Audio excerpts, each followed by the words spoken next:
chaotic, or are you adding to it? And that's what I feel like personally, with this particular person, because I'm trying to think if there's anybody else in my life. I don't. I can honestly say there isn't anyone else in my life that I have this particular issue where I feel like they are, kind of like setting me up for failure. Like they have this outline. I keep coming up with things in my head, and I know you guys are like, oh, she's all over the place. I'm not. It's like the cry wolf. It's not even the cry wolf thing, but it's like someone who starts the fire and then leaves. You understand what I'm saying? That's what I feel like this person does. They start my fire and then they want to exit this. Then they want to exit. It's like, okay, I got you riled up. Okay, my job is done and I'm on my way. But now I am riled up, and I promise you, it doesn't start this way. It starts calm. Matter of fact, I'm going to give you a small example. And let me know. I have a few more minutes left. I'm just going to give this example. So I was at a friend's house, and I was just hanging out, just chilling. I rode with them to their house, so I didn't have my car. And they went to the store. So I'm chilling at their house, and they went to the store. And then they come back, and they're like, okay, I'm going to take you home. And I was confused because, I haven't eaten yet. There was no like, hello, or hey, I'm back. Are you hungry? What's going on? I was like, so I was like, what are you talking about? You're going to take me home. Like, I don't understand. And the friend said, yeah, I'm going to take you home. And I was like, well, I mean, is there a rush? Like, I'm not ready to leave at this particular moment. And they were like, I got things to do today. And I was like, like what you doing? What are you doing? Something right now? Like, what you doing? I got things to do. I got things to do with my family. I got things to do with friends. I got things to do. So I was like, I just said, okay. Initially, and I got silent. Initially, I wanted to say, well, I mean, is that something you're doing right this moment? Like, can't we, you ain't got an hour or something? But I didn't say anything. I grabbed my bag. I went outside. I got in the car. I am upset. Once again, you can tell that I'm bothered, but I didn't say anything. And then the friend said, are you upset? I said no. And they said, I mean, what's all this attitude about? I said, I thought you were taking me home. And then they said, yeah, I'm taking you home, but you always have an attitude. And then because this is dialect, right? So I then said, yes, I have an attitude because, so whatever my issue was. So my issue was the fact that I did, you call me, I pick up my phone, I say hello, and the first thing you say to me was, okay, I'm taking you home. I promise you there was nothing else said. There wasn't a, hey, I'm back from the store. Oh, because they went to the gym. So my bad. I said the store, they went to the gym. So it wasn't like, hey, I'm back from the gym. Are you ready? Or, hey, I'm back for the gym. What you doing? It wasn't any of that. It was just like, oh, I'm taking you home. So I'm just like, I'm confused, obviously, because I don't understand why there isn't, some type of, conversation. So I expressed that, like, you just call and say you take me home. There's no, like, what are you doing right this moment? Like, I haven't even eaten. Like, literally, I haven't even eaten. So the friend's like, well, if you want to get something to eat, just say you want to get something to eat. Like, I don't understand you. And this is where it goes.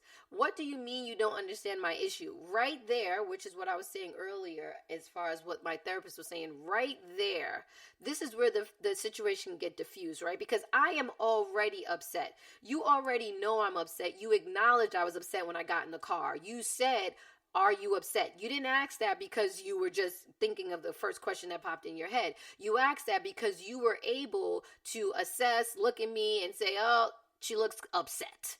So my thing is that first of all, I don't say anything to you, but once you start talking, if I've expressed to you my issue is the way you started this this moment that we're in right now, right? Because they weren't with me. They were at the gym. I was chilling. We hadn't discussed. There was no text message. There was nothing. There was no dialogue up until the phone call of, hey, I'm taking you home.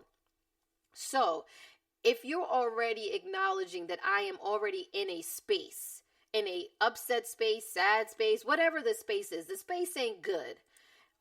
And I told you why I'm in this space. Why is it so difficult to just acknowledge that space that I am in?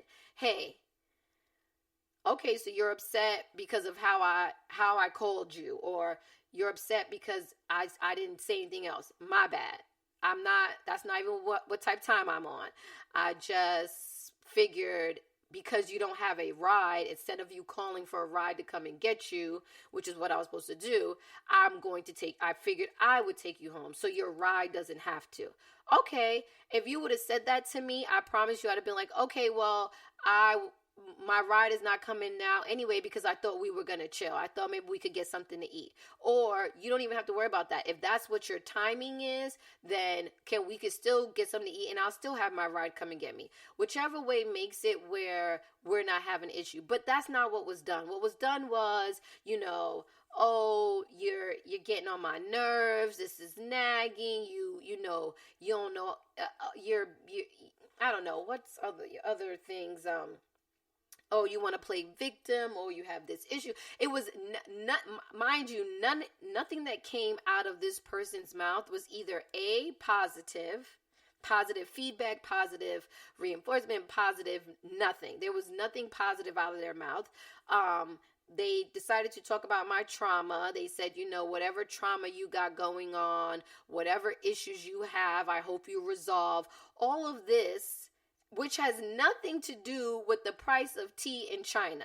And that's what I was saying. Like, people love to bring up something. If I'm upset that you ate my mother freaking ice cream, I don't want to hear that the reason I'm mad that you ate my ice cream is because when I was growing up, I never had ice cream, or I couldn't afford. And even if that is true, the bottom line is then right? So once again, this is back to you starting the fire and also being very manipulative, because so the trauma. In your mind, you think the reason I'm reacting the way I'm reacting is because of trauma. Yet you chose to still do your action despite the fact that you knew, or you're claiming to know, my trauma. So what does that say about you? What does it say about the person who reacts to someone when they know their issue?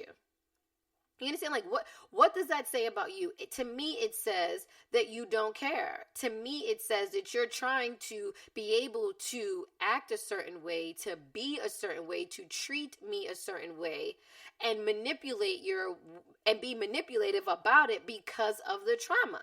And that is so sad, and it's really scary to have someone in your life that is okay with that. Because for me personally, if I know, like for example, an ice cream thing, if I know someone who maybe grew up and never had ice cream, or they couldn't afford ice cream, and I'm in their house or living with them, I don't know, whatever the situation is, who cares?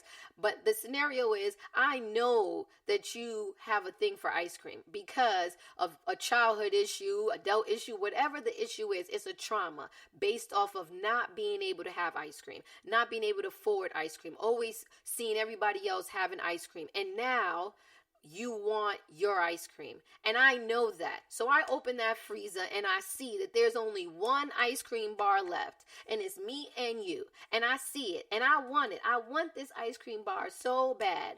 But I also know that, one, not engaging in a conversation with you about this, because it may seem minor to you, and obviously ice cream is super small. I'm just using that as an example, but it may seem minor to me, right? I may say it's just fucking ice cream. Who gives a fuck? But it's not just ice cream to whomever I am acknowledging that this may bother. So I can do one or two things to avoid conflict, right?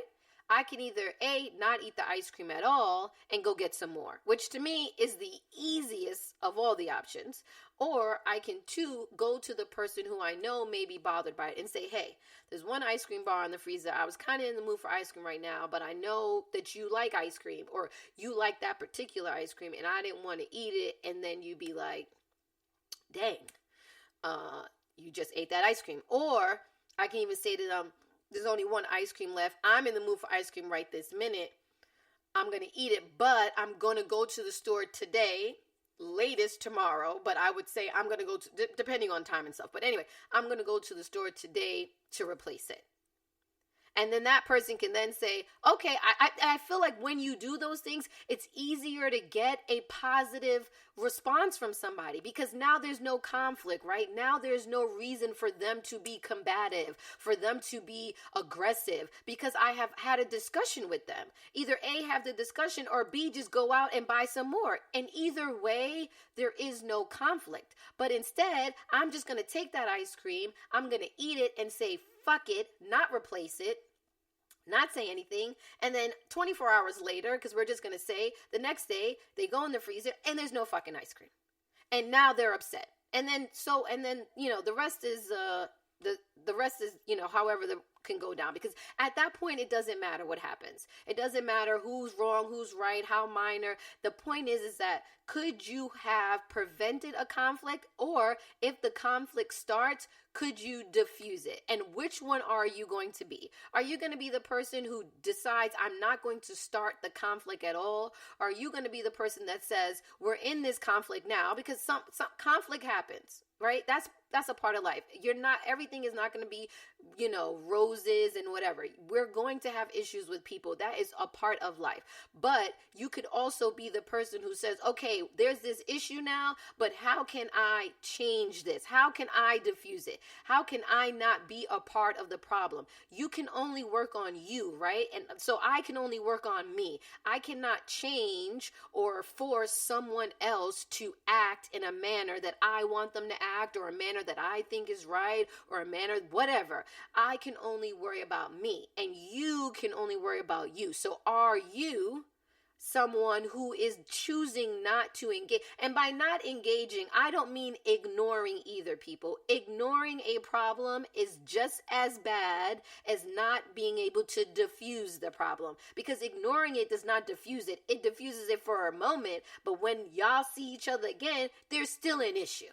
You understand what I'm saying? There's still an issue. So, once again, are you the person who's going to not start the fire? Or are you the person who sees the fire and basically hoses that shit down? Or are you the person who not only starts the fire, but lets the building burn and then hides behind another building watching it burn? That's what I feel like this person is in my life. The person who not only starts it, but hides behind the building and then watches it. That's it. That's how I feel like they are. That's how I feel like they are for me personally. They just keep lighting me up, and then I am the crazy person. Yes, so that is my rant for today, guys. And if anyone can relate to me, or you feel like you understand what I'm going through, or you maybe have some advice for me, because at this point I feel like it has come to there has to be something has to get done, because unfortunately this is not going to work for my mental state, emotional state. It really puts me in a bad place, and like I said, we are in control of ourselves, and I don't like the feeling I feel with this person, the thought of it. Like, I don't like that, you know what I'm saying? And hasn't always been this way, and it's not always this way, but it's this way more than it isn't. And I personally feel like I have done the best I can to try to change it or come up with solutions, or, that's personally how I feel. I could be wrong, but you know what? I never really know, because I can't have a constructive conversation, without feeling attacked or not feeling acknowledged. So unfortunately, things just get unresolved, and it just keeps building up. It's building up to a place where, I won't even have a relationship with this person at all, friendship or otherwise, because it's just becoming hard. Anyway, thank you for tuning into the Lene Show. Hopefully, I'll have more episodes in the future. I haven't posted in a long time, but today was a much needed day. You guys enjoy the rest of your night and stay safe. Wear your mask.